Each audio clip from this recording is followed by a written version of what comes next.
Christ 17 TV back upside your head with another one. It took me a week to get over my St. John's loss, but now I'm ready to talk about this shit. I was highly upset that we went out in the 32. But when you got a coach like Calipari, coach like Rick Pitino, even though it's a 10 seed versus a 2 seed, anything can go in that game. And if your team goes cold in an elimination game, then you're in some trouble. So let me just tell you this.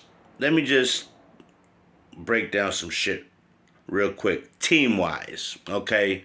You cannot win in March Madness when you're 21 for 75 on field goals. 28%. We had missed like 14, you could say, layups, floaters in the lane that we usually make about 10 of those. So that did not help right off the bat. 3-pointers. You cannot win a March Madness game when you're 2 for 22. But Arkansas was 2 for 19. But let me tell you this, though. They were 42% from the field. They were 27 for 63, okay? They shot 12 less shots, but made 6 more than what we did. They were killing it. When you're 9% from three-point range, most of the time, you're going to lose the game. When you only have 5 assists in the whole game, when we like to dish out the ball and share the ball, that's a huge problem if you're trying to win a March Madness elimination game. Now, the good part is both teams, we only had 6 turnovers the whole game. They had 9.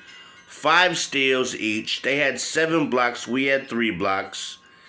Defensive bounds, which we always win that, we lost that 29 to 23. I mean, total rebounds, we got 51. They had 45. We had 28 offensive bounds, but a lot of those bounds, we missed the layup, the put up.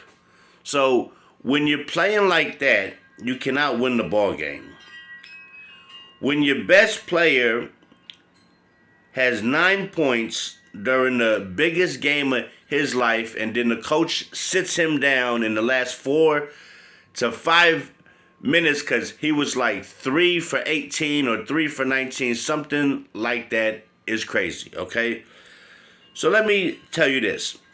We lost 75 to 66.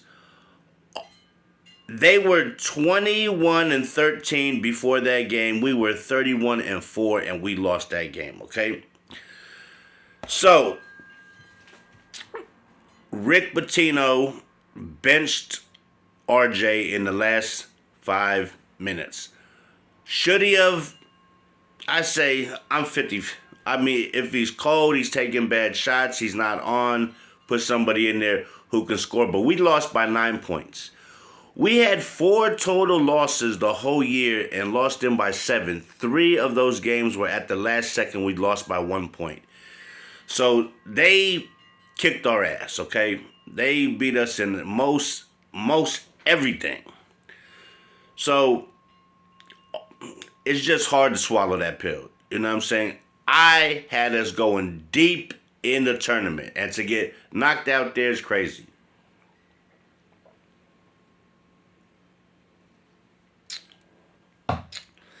So what do we do now? Ejiofor is coming back.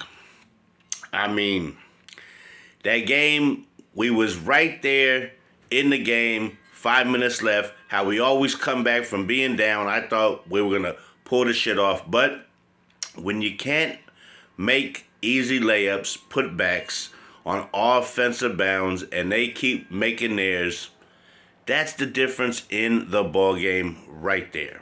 I mean, we played our tail off, but everybody was cold. When you go 2 for 22 for 3-point range, even though they went 2 for 19, it's tough to win those games, okay? When you got 5 assists for the whole game, you're probably going to lose that game. Real shit. They just were the hungrier team that day. Our star player did not show up. Now, either he's going to the draft, which I hope he gets drafted, because if not, he's going to the transfer, which I don't want that. I don't want him in no portal going to some other team and beating us in March. Fuck that. Fuck all that shit. We had a great year. St. John's played a hell of a year. We just had one bad game in the tournament. It happens. We just got to move on to the next. I'm pretty sure Pitino's going to put another team together for us to make a run. Ejiofor is coming back. That's huge. Wilcher will be back again. He's going to play all four there. And we're going to see what happens. We're going to see what kind of team we can put together for another run. This is not the first time. But listen, all the Big East teams got knocked out. Second round, they were all gone. UConn, Creighton, everybody, Xavier, Marquette, everybody was gone by the second round, which was crazy to me because I had Creighton maybe upsetting fucking Auburn. I had UConn maybe upsetting Florida, which UConn shit was close. Creighton lost that game, but it was pretty damn close, and it's just, I mean, it's hard to take that kind of loss when you know you just beat a easy team by 30 points and then you come in and you lose by 9. But the way we were missing all these easy shots that we made all year was just mind-blowing, baffling me, and I just couldn't understand RJ going that cold. Then the look on his face when he was missing these shots was like his confidence was going down. I think Coach seen it too, and that's why Coach was like, you know what, sit down. Smith and fucking Ejiofor were bringing us back. Smith was pushing that ball up quick, getting to the line, getting fouled, or making a quick layup to bring us back, and actually we tied the game. But at the very end, we couldn't make the shots that counted, and that's where we lost the ball game at. In the last 4 to 5 minutes is where we lost that game at. We got down 13. We came back. We got right back in the game the way we do. Rebounding the ball, getting the ball out, running the ball up and down the court. But at the very end, it wasn't enough, and we lost. Now, RJ's going to feel some kind of way about Coach, and I don't think even if he doesn't go to the NBA and he comes back, he won't come back to, he's not coming back to St. John's, which is sad, because if we had him for one more year and add some guys, I think he comes back to play for St. John's, or he comes back, period. I love the kid, all right? He's a great player, great kid. He came over there. He did his thing. I can't be mad because he had one fucking bad game because he had 34 different great games. So if he comes back, he's going to be a first-round pick, and he might be a lottery pick if he comes back and plays. That's how good RJ is. St. John's will be back. This is just the tip of the iceberg for Rick Pitino. We're going to get deeper next year. I'm going to say we're going to get to the Elite 8 at least next fucking year. And that's my word. So all we got to do is see who we get in the transfer portal. He already made it clear we're not doing no recruiting. We already got 3 that we need to work into the lineup for next year. So I'm excited after being disappointed. I couldn't even talk about this shit for a whole fucking week. That's how mad I was. Like, I couldn't believe that we went out like that, and poor shooting.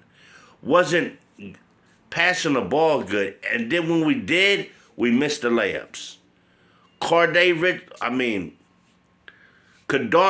Richmond was in foul trouble the whole game. We couldn't even get him going. He only played 15 minutes. There was some bad whistles, I'm not going to lie, but I can't blame the refs for us shooting 2 for 22 from 3 and only having 5 assists. That's not on the refs, that's on St. John's.